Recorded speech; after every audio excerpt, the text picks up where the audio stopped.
Original মেয়ে ঢুকলো, যাত্রা শেষ হইল। বাংলা গানের মধ্যে, বাউল গানের মধ্যে যখনই মেয়ে ঢুকলো, তখন এই গানের উপরও গজব আসলো। এই যে সূর্য লাল হয়েছে, ডুবে যাচ্ছে বেলা, আজ বুঝি মোর জীবনের শেষে মেলা।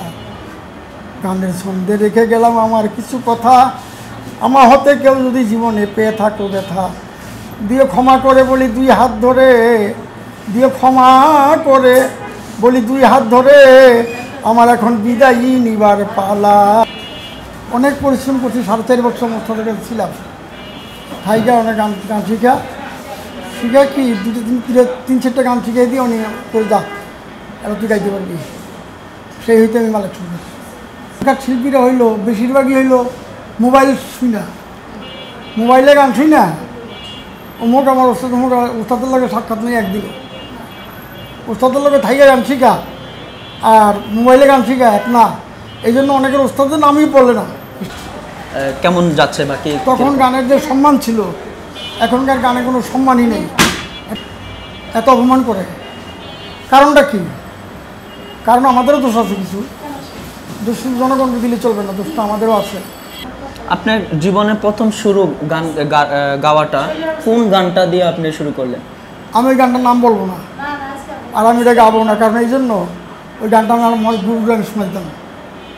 আর কেউ না, একটা গানে আমি গুরুকে শোনাইতাম ডেলি একদিন, প্রতিদিন সন্ধ্যার সময়। যার জন্য আমি গানটা এখন গাইতে পারবো না। গান গাইতে গেলে আমি মরে যাব। আপনি ওই গানটা শোনাতে চাচ্ছেন না? শুধু আপনার গুরুর জন্য সেই গানটা, আর কারোর জন্য না। সন্ধ্যার সময় 1 করে টাকা দিত, আমার বান্ধব 1 করে টাকা দিত। এটা ছিল, তারা প্রকৃত শিল্পী ছিল। আর এখনকার শিল্পীরা টাকা পায় 60-70 হাজার টাকা, 80,000 90,000 টাকা পায় না। কিন্তু হইলেও হবে কি, তার টাকা পাচ্ছে কিন্তু মানুষের জনগণকে দিতে পারছে না। মানুষের জনগণের যদি দিতে পারতো কিছু, তাহলে আজকের অবস্থাই হইতো না। আমার কথা শুনে কি না, শুনে না। সন্তানকে যখন নাইলে কেন শুনবে? কারণ হচ্ছে আমার দোষ আছে। তো আমার দোষের জন্য আমার সন্তান আমাকে ভালোবাসে না। আমি জীবনে প্রথম পায়না গাইনি, 3 টাকা হয় না। 3 টাকা হয় না? অবশ্যই বলার আছে।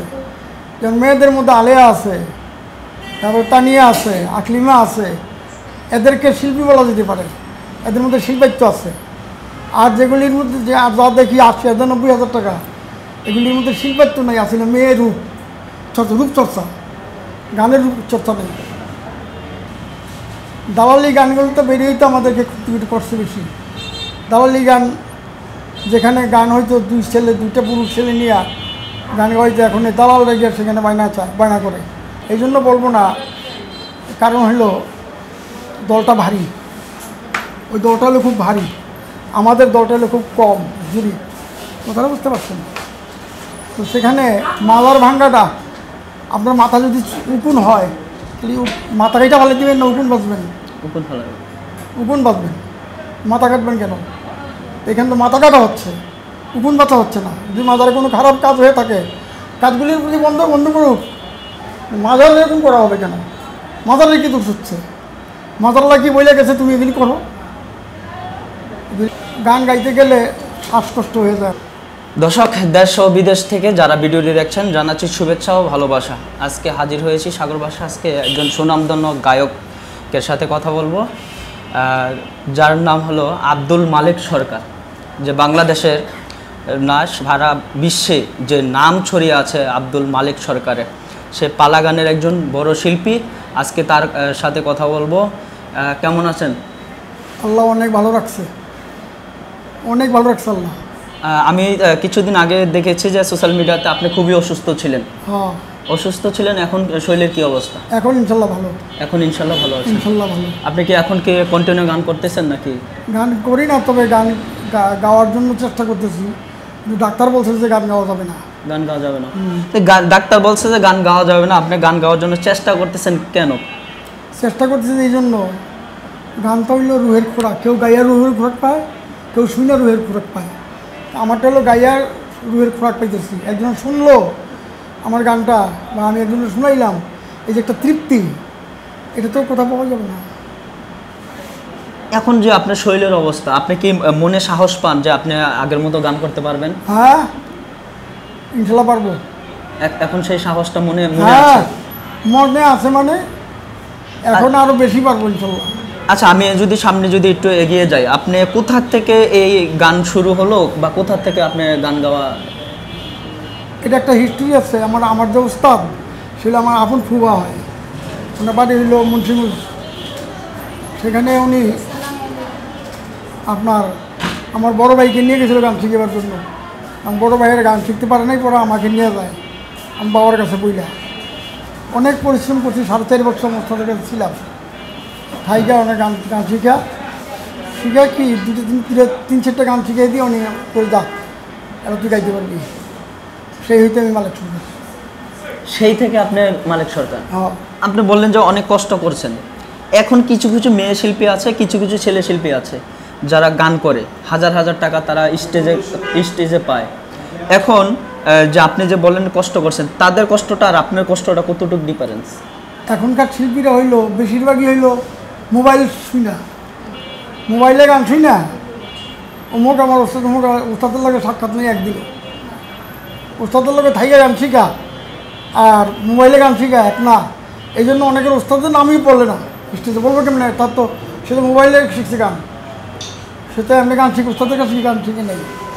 আর এখনকার গানে তো প্রাণ নাই, আছে শুধু খালি কিছু কথা মানুষ উত্তেজিত করার, এছাড়া আর কিছু নাই, কিচ্ছু নাই গানের মধ্যে। গান থাকতে হবে আল্লাহ রাসূলের ভাব, নিজের ভাব, মৃত্যুর ভাব, মরণের ভাব, এগুলো থাকতে হবে গানের মধ্যে, তাহলে গান। আপনার কাছে যদি আরেকটু কিছু জানতে চাই, যে আপনি যে যখন গান শুরু করছেন তখনের গানের সময়টা কেমন ছিল, আর এখন যে গানগুলো হচ্ছে এখন কি সময় কেমন যাচ্ছে বা কি? তখন গানের যে সম্মান ছিল, এখনকার গানে কোনো সম্মানই নেই। একটা শিল্পী দেখলে কিন্তু তারা দেবতা, আর এখন শিল্পী দেখলে গাথা করে গাথা, এত অপমান করে। কারণটা কি? কারণ আমাদেরও দোষ আছে কিছু, দোষ শুধু জনগণকে দিলে চলবে না, দোষটা আমাদেরও আছে। এখন একটা জিনিস আপনাদের বলি সহজ ভাষায়, সেটা হলো যাত্রা পুরুষে করতো, পুরুষের মধ্যে নায়ক নায়িকা হইতো, যে অরিজিনাল মেয়ে ঢুকলো যাত্রা শেষ হইল। বাংলা গানের মধ্যে, বাউল গানের মধ্যে যখন মেয়ে ঢুকলো তখন এই গানের উপরও গজব আসলো। আপনার জীবনের প্রথম শুরু গান গাওয়াটা কোন গানটা দিয়ে আপনি শুরু করলেন? আমি ওই গানটার নাম বলবো না, আর আমি এটা গাবো না, কারণ এই জন্য ওই গানটা আমি আমার গুরুকে আমি শোনাইতাম, আর কেউ না। একটা গান আমি আমার গুরুকে শোনাইতাম ডেলি, একদিন প্রতিদিন সন্ধ্যার সময় একবার করে আমি গানটা শোনাইতাম, যার জন্য আমি গানটা এখন গাইতে পারবো না। গান গাইতে গেলে আমি মরে যাব। আপনি ওই গানটা শোনাতে চাচ্ছেন না, শুধু আপনার গুরুর জন্য সেই গানটা? আর কারোর জন্য না। ওই গানটা আমি আমার গুরুকে শোনাইছি, গান যখন শোনাইছি সন্ধ্যার সময় একটা করে টাকা দিত, আমার বান্ধব একটা করে টাকা দিত।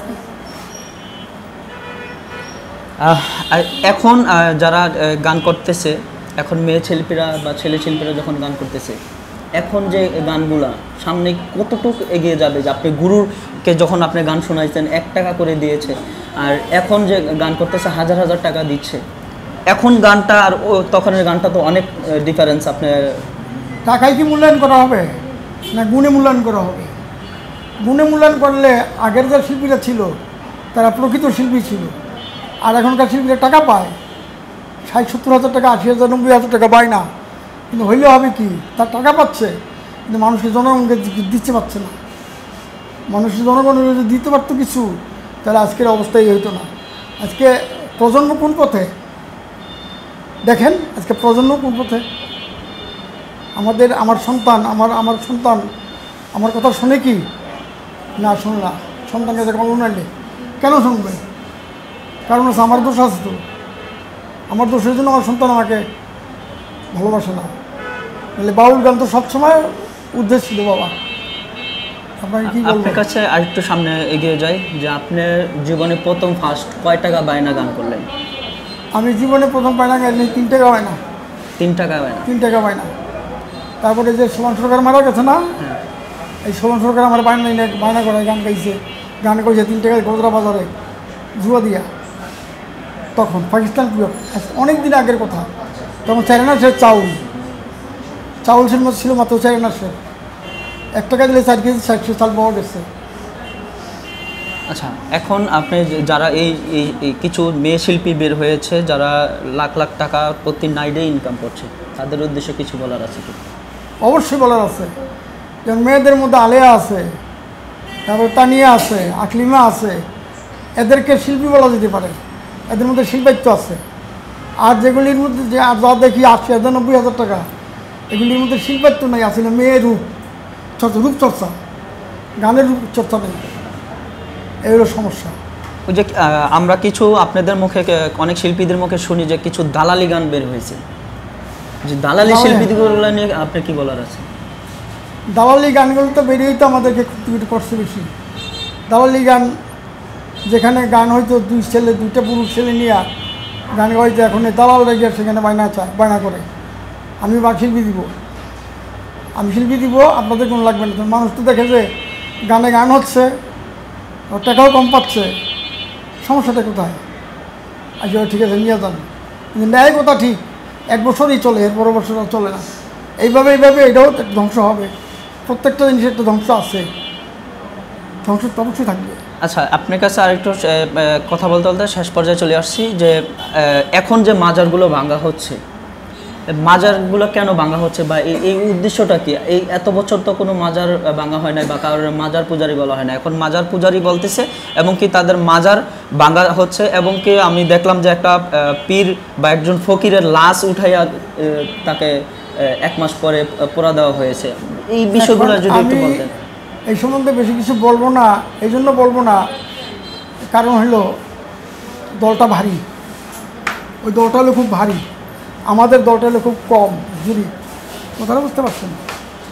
তো সেখানে মাজার ভাঙ্গাটা আপনার মাথা যদি উকুন হয়, তাহলে মাথা কাটা ভালো দিবেন না উকুন বাঁচবেন? উকুন বাঁচবেন, মাথা কাটবেন কেন? এখানে তো মাথা কাটা হচ্ছে, উকুন বাঁচা হচ্ছে না। যদি মাজারে কোনো খারাপ কাজ হয়ে থাকে, কাজগুলির প্রতি বন্ধ করুক। মাজার এরকম করা হবে কেন? মাজারে কি দোষ হচ্ছে? মাজারলা কি বলে গেছে তুমি এগুলি করো, এগুলি করে বলে গেছে? আর সেই জন্য মাজার ভাঙবে। আর আমি বলবো যারা মাজার ভাঙবে তারা যেমন, আর মাজার থেকে যারা খারাপ কাজ করে তারাও একই সমস্যা নেবে, তারাও বেশি ভালো বলে মনে করি না। কথা বলতে বলতে শেষ পর্যায়ে চলে আসছে। আপনি কিছুক্ষণ আগে বলছেন যে আগের মতো আমার যৌবনকালে যখন গান করেছি সেই মনের ভিতরে এখনও সেই যৌবনটা আছে, আমি গান করতে চাই। দর্শকের উদ্দেশ্যে কি 2-1টা গান আপনি শোনাতে চান? এখন হ্যাঁ, এখন তো গান শোনাতে পারছি না, এই জন্য গান গাইতে গেলে শ্বাসকষ্ট হয়ে যায় আমার। যদি এক অন্তরা বা একটু যদি শোনাতেন দর্শকের উদ্দেশ্যে। কী গান শোনাবো?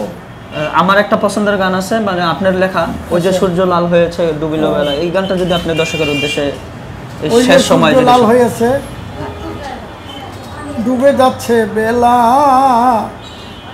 এই দেখো মোর জীবনের শেষ বেলা, জীবনের শেষ বেলা, ওই যে সূর্য লাল হয়েছে ডুবে যাচ্ছে বেলা, আজ বুঝি মোর জীবনের শেষ মেলা।